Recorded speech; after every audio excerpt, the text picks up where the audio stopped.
Assalamualaikum warahmatullahi wabarakatuh. Alhamdulillahirabbil alamin. Wassalatu wassalamu ala sayyidina Muhammadin wa ala alihi wa sahbihi ajma'in.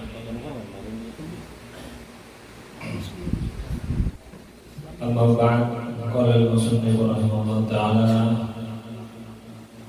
nafa'ana bihi wa bi'ulumihi fi dhil amin. Syekh Muhammad bin Ali Al-Maliki wa rahimahullah subhanahu Ustaz Al-Imam Al-Habar Al-Qutub Al-Abi Abdul bin Ahmad bin Lugi wa rahimahullah subhanahu Ustaz Al-Imam Al-Hafidh Muslim Profesor Nabi Abdullah bin Abi Lugi wa rahimahullah Syekh Muhammad Al-Syabr Al-Jari rahimahullah Izin bin Abdul Ghani nafa'ana wa iyyakum bi ulumihim wa asrarihim fid din wa dunya wal akhirah. Amin. Jadi pada malam hari ini kita melanjutkan tentang pembahasan kemarin kaidah sholat.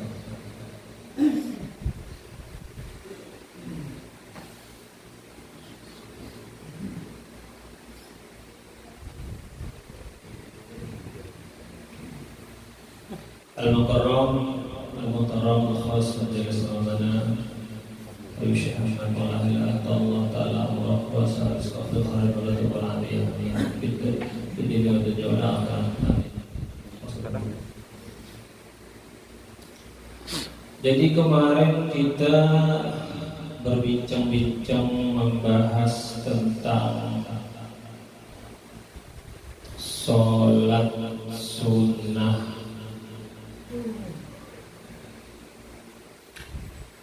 sebelum zuhur. Jadi sedikit kita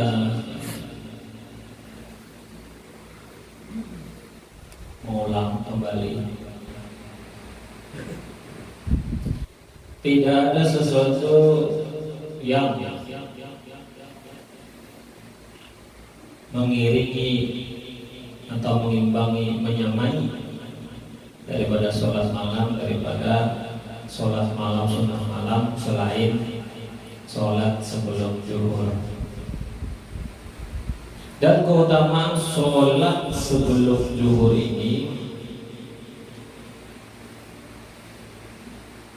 seperti keutamaan sholat jamaah dan sholat sendirian. Jadi sholat sunnah qabla zuhur diumpamakan Rasul seperti sholat jamaah atas sholat sendirian dibanding sholat sunnah-sunnah siang. Jadi sholat sunnah siang, bangsa siang-siang itu pada siang hari, yang paling afdol di sini dalam kitab khusus ini sholat qabla zuhur, itu yang paling afdal. Tapi yang sholat sunnah siang, kita tidak membahas sholat sunnah malam, yang siang, khusus sholat sunnah siang. Diterangkan di dalam kitab ini keutamaannya seperti sholat jamaah atas sholat sendirian. Nah, sunnah sendirian, sholat sunnah sendirian, itu yang perbandingan sholat sunnah pada siang hari.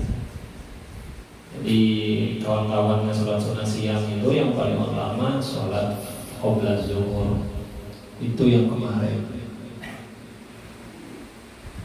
Kita masuk pembahasan malam ini.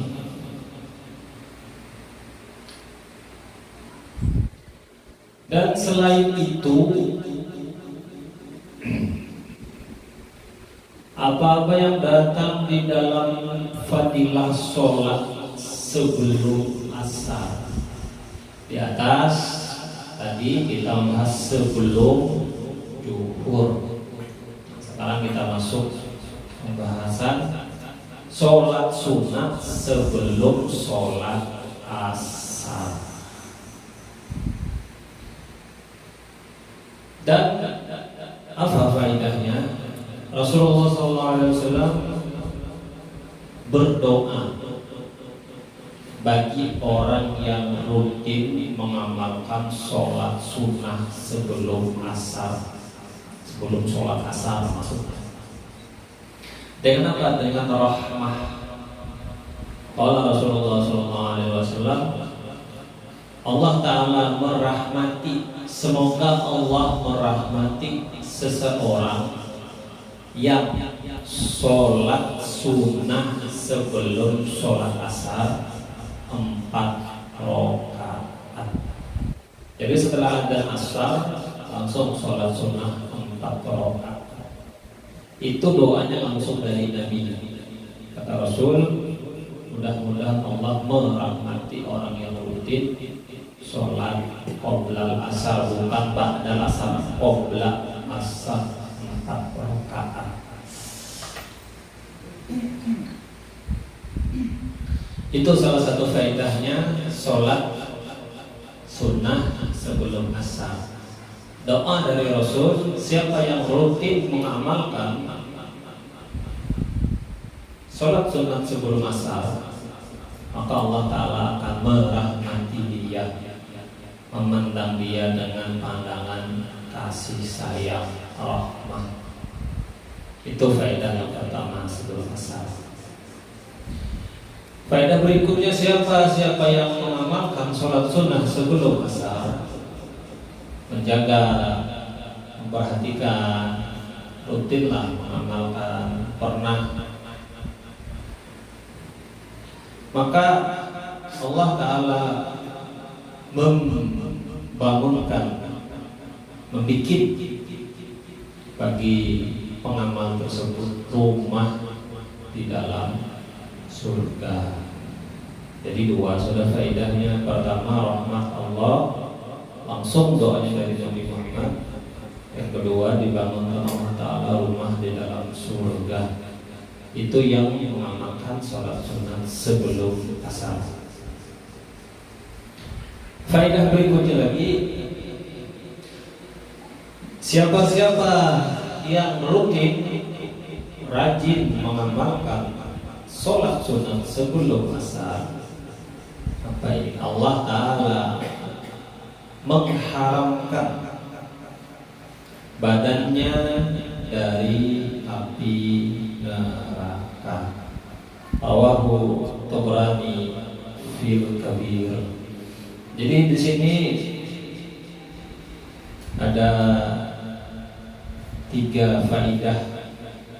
Dan di riwayat yang lain, lam tamassuhunna, api neraka tidak akan menyentuh badannya bagi yang mengamalkan sholat sunat sebelum asar. Bukan setelah asar. Setelah asar itu nggak boleh sholat sunat.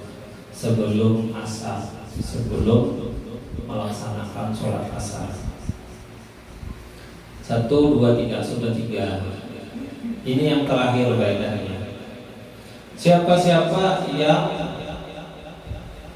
mengamalkan, menjaga atas sholat sunnah sebelum asar, maka orang itu, kata Rasul, termasuk orang yang diampuni.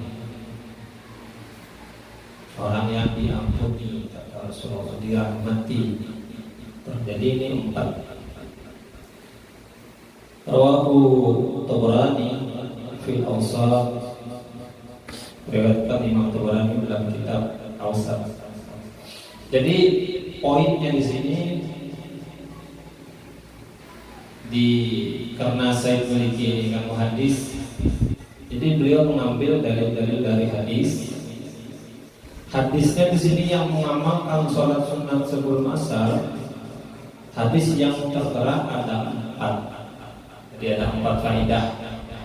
Pertama, Allah Ta'ala merahmati dia. Yang kedua, dibangunkan rumah di dalam surga. Yang ketiga, haram api neraka menyentuh dia. Yang keempat, diampuni oleh Allah Ta'ala, termasuk orang yang diampuni. Jadi 4 ini. Ini dalilnya sahih hadis. Beliau ditaruh nih 1, 2, 3, 4 hadis faedah sholat asar. Jadi kuat betul nih kalau hadis yang bicara. Kuat betul dalilnya. Ada 4 di sini. Mungkin masih ada yang lain ya, cuman beliau kan karena mengambil hadis dari yang dicantumkan hadis di sini. Nah, itu tadi sekelumit faidah sholat sunat sebelum asar. Kapan? Setelah azan langsung aja sholat. Kalau sudah sholat asar tidak boleh lagi, tidak boleh sholat sunat. Nanti ada di kitab fikih ini. Kita tidak membahas itu, kita membahas faidah sunat sebelum asar. Berikutnya lagi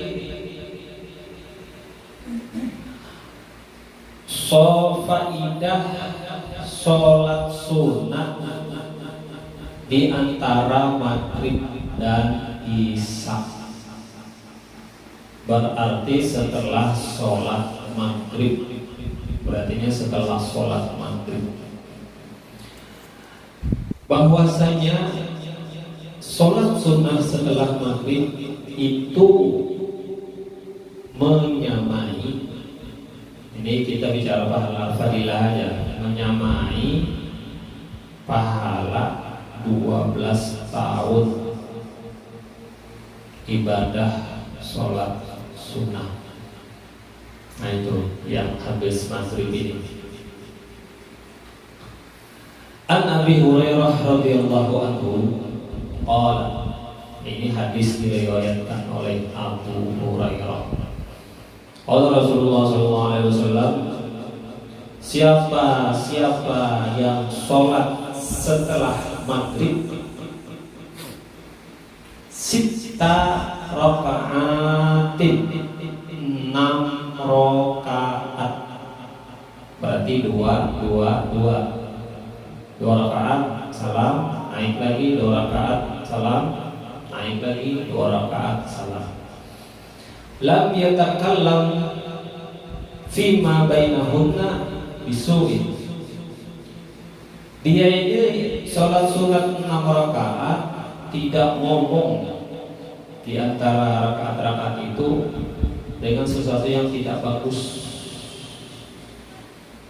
Nah, jadi dia nggak ngomong sia-sia di antara 6 rakaat itu. Apa kata Rasulullah? Maka itu menyamai, mengimbangi dengan ibadah 12 tahun ibadah sholat sunnah juga, tapi 12 tahun ganti 6 rakaat tadi. Rawahu Ibnu Majah wa Ibnu Huzaimah fi Shahihi wa Tirmidzi, kulluhum min hadisi Amr bin Hasan an Yahya bin Abi Katsir an Abi Salamah anhu wa qala at-Tirmidzi haditsun duri. Jadi hadis ini jarang. Jadi kata Rasul yang mengamalkan sholat sunat setelah maghrib, di sini dilafal hadisnya 6 rakaat, tapi nanti ada yang 2, ada yang 4 di bawah-bawahnya. Jadi hadis yang pertama 6 rakaat, faedahnya sama, kurang lebih pahala 12 tahun pahala sunnah, ibadah sunnah. Faedah yang berikutnya, siapa yang menjaga atas sholat sunnah setelah maghrib, maka Allah Ta'ala membangunkan bagi dia surga, rumah di dalam surga. Diriwayatkan oleh Sayyidah Aisyah radhiyallahu anha, anak Nabi sallallahu alaihi wasallam, siapa yang sholat setelah maghrib, tapi ini banyak rakaatnya, 20 rakaatan, 20 20 rakaat. Tadi 6, sekarang 20 rakaat. Maka Allah Ta'ala membangunkan, dibuat bagi dia rumah di dalam surga. 20 ini lumayan sampai Isya. Itu yang 20 rakaat. Jadi ada pilihannya, ada yang 6, ada yang 20. Nanti ada yang 2 rakaat. Yang paling enak itu 2 rakaat. Faedah berikutnya, bahwasanya yang mengamalkan sholat sunat sebelum sesudah maghrib 6 rakaat disebabkan diampuni dosa-dosanya. An Muhammad bin Amr bin Yasar radhiyallahu anhu qala, saya melihat Amr bin Yasar sholat setelah maghrib 6 rakaat dan berkata, saya melihat kekasihku Rasulullah SAW sholat setelah maghrib 6 rakaat dan beliau bersabda. Setelah itu beliau bersabda, Rasulullah ini mengerjakan dengan 6 rakaat. Jadi sahabat Ammar bin Yasar ini melihat Nabi sholat 6 rakaat. Habis selesai sholat, Rasulullah ini bersabda ke Ammar bin Yasar ini, ngomong, siapa yang sholat setelah maghrib 6 rakaat maka diampuni bagi dia dosa-dosanya, meskipun dosanya sebanyak buih di lautan, meskipun sebanyak pasir di pantai, diampuni oleh Allah Ta'ala dosa pengamal sholat setelah maghrib 6 rakaat. Tapi kalau sunnahnya kita rajin, yang wajibnya jangan ditinggal. Sholat maghribnya itu, takutnya sholat sunnahnya rajin tapi yang wajibnya tidak. Ya opo ini, tak kena. Berikutnya yang keempat, bahwasanya sholat sunnah setelah maghrib itu diangkat di Iliyin, tempat yang tinggi namanya Iliyin. Al-Makhul radhiyallahu anhu qala Rasulullah sallallahu alaihi wasallam, ini yang agak enak, ini agak mudah sedikit jumlahnya. Siapa yang sholat setelah maghrib, habis sembahyang maghrib wiridan, habis wiridan itu nggak banyak omong gitu. Habis sembahyang maghrib wiridan baca doa, langsung dia berdiri Allahu Akbar tanpa ngobrol dulu. Nah ini kan tanpa ngobrol. Rakaat ini 2 rakaat aja, atau 4 rakaat. Jadi yang 2 rakaat, ada yang 4 rakaat, terserah aja. Berarti dia sholat sunnah. Dan di sini catatannya, jangan ngobrol dulu gitu. Habis sholat maghrib, wiridan sudah, doa, langsung Allahu Akbar. Nggak ngomong-ngomong aja, nggak ngomong. Kalau mungkin ngomong boleh, tapi nggak terlalu banyak. Apa faedahnya? Diangkat sholatnya di Iliyin. Iliyin ini bisa nama surga atau tempat yang tinggi. Surga Iliyin, fi Iliyin. Nah, jadi yang 2 rakaat setelah maghrib atau 4 diangkat sholatnya itu pahalanya di Iliyin. Nah mungkin di situ tadi faedah sholat maghrib 1, 2, 3, ada 4. Yang pertama 12 rakaat itu sama membandingi dengan pahala ibadah sunnah 12 tahun. Yang pertama. Yang kedua, dibangunkan rumah di dalam surga bagi yang mengamalkan 20 rakaat. Isrin 20 dibangunkan rumah di dalam surga. Yang berikutnya, diampuni dosa-dosanya bagi yang rutin mengamalkan 6 rakaat meskipun dosa seperti buih di lautan. Yang terakhir 2 rakaat saja atau 4 rakaat saja diangkat pahala sholatnya itu diiliin. Nah mungkin itu saja dulu ya faedah-faedah. Mungkin kita nanti Rebo besok masuk ke faedah sholat sunnah setelah sholat isya. Nanti ada setelah sholat isya. Kita ini dulu, jangan terlalu banyak. Soalnya kalau kebanyakan takutnya nggak muat. Sikit-sikit saja. Jadi ada 4. Yang pertama ada 4 juga setelah sholat, sebelum sholat asar. Yang kedua setelah sholat maghrib ada 4 juga. Mungkin itu aja dari Al-Fakir. Udah kita halal dari kalau ada ucapan kata-kata yang salah. Wallahu a'lam bishawab. Subhanallah wa bihamdika asyhadu an la ilaha illa anta astaghfiruka wa atubu ilaik. Bismillahirrahmanirrahim. Ya Rabbana karabna bi annana karabna wa annana asrafna ala lada ashrafna wa tub alayna tawba taghfir li kulli hawba واستر لنا العراك وآمن الرعاك واغفر لوالدينا ربي ومولودينا والأهل والإخوان وسائر الخلان وكل ذي محبة أو جيرة أو صحبة والمسلمين أجمعين. آمين ربي أسمع فضلا وجود منا لا باكتساب منا بالمصطفى رسولي نورا بكل سهول صلى وسلم ربي عليه عند الحب وآله وصحبه عدد درس صحبه والآل